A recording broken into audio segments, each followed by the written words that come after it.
సరే ఈ సంక్రాంతి పండగకి దాదాపుగా 100 కోట్ల కోడి పందాల వ్యాపారం జరిగిందంట. ఎలా చూడాలంటారు? డబ్బు బాగా ఎక్కువయిందా మన దగ్గర? ఇప్పుడు ఆంధ్రప్రదేశ్లో భయం భక్తి లేకుండా పోయింది. ఒక సైకో ప్రభుత్వం కొనసాగుతుంది. ప్రభుత్వం యొక్క వ్యవస్థ పైన నియంత్రణ లేకుండా పోయింది.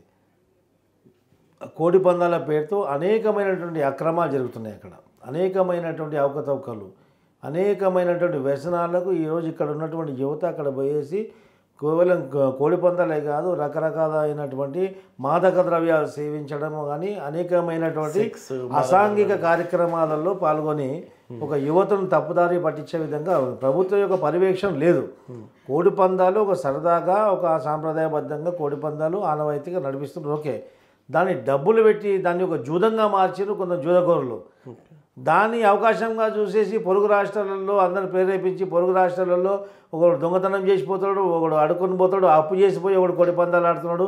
కోడి పందాలు సాగుతాడు, ఇంక వేరే దందాలు ఎక్కువ పుట్టుకొస్తున్నాయి అక్కడ. ఇది ఒక అరాచకంగా మారుతుంది, ఒక మాఫియాగా మారింది.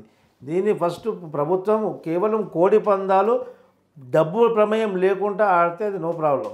కానీ కోడి పందాన్ని ఒక జూదంగా మార్చడం కాకుండా ఆ జూదానికి సపోర్ట్గా మద్యం, అక్కడ దొరికేటువంటి మద్యం అనేది ఆ భూమి లాంటి దరిద్రం మంచిగా ఉంటుంది, గంజాయి. సో ఆ మద్యం అనేది దొరకకపోవడము, మద్యాన్ని ఇక్కడ తీసుకుపోతుంటే పోలీసులు పట్టుకోవడము, ఆ విధంగా దోచుకోవడం ప్రభుత్వం ద్వారా జరుగుతుంది. అక్కడ ఇక మద్యం తీసుకుపోతే పట్టుకుంటున్నారని చెప్పేసి డ్రగ్స్ అనేది వేరే దారులు డ్రగ్స్ వస్తుండడం వల్ల డ్రగ్సే కాకుండా గాంజాయే కాకుండా అనేకమైనటువంటి మాదక ద్రవ్యాలు అక్కడ అలవాటు చేసుకొని మళ్ళీ ఇక్కడ రావడం జరుగుతుంది. అది ఈ యొక్క డ్రగ్స్ మాఫియాని ఎక్స్పాండ్ చేసే ఒక ప్రక్రియగా మారింది ఈ యొక్క కోడి పందాల సీజన్. ఓకే, సంవత్సరము ఈ కోడి పందాల వ్యసనకోరులు పెరిగిపోతున్నారు, వాళ్ళ సంఖ్య పెరిగిపోతుంది. ఎంత ట్రేడ్ జరిగి ఉంటుంది అనుకుంటారు ఈ కోడి పందాలు, డ్రగ్, గంజాయి, సెక్స్ ట్రేడ్ మీద? దాదాపు 200 కోట్ల పైనే జరిగి ఉంటుంది. ఓకే, ఎందుకంటే 100 కోట్లని ముచ్చట మేము 4 సంవత్సరాల క్రితమే విన్నాం.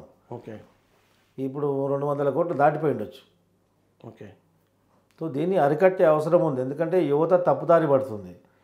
ఈ యొక్క రాష్ట్రాన్ని కానీ ఒక దేశాన్ని కుప్పకూల్చాలంటే అక్కడ ఉన్నటువంటి విద్యా సంస్థలని, ఆ తర్వాత యువకుల్ని భ్రష్టు పట్టిస్తే ఆ యొక్క దేశం కానీ రాష్ట్రం కానీ కుదలైపోవడం ఖాయం. కాబట్టి ముఖ్యంగా అలా యువకులను టార్గెట్ చేసి నాశనం పట్టిస్తున్నారు. ఆంధ్రప్రదేశ్ పరాకాష్ఠగా మారుతుంది, రావణ కాష్టంగా మారుతుంది ఆంధ్రప్రదేశ్ అనేది ఈ యొక్క కోడి పందాలు నిర్దేశించకపోతే.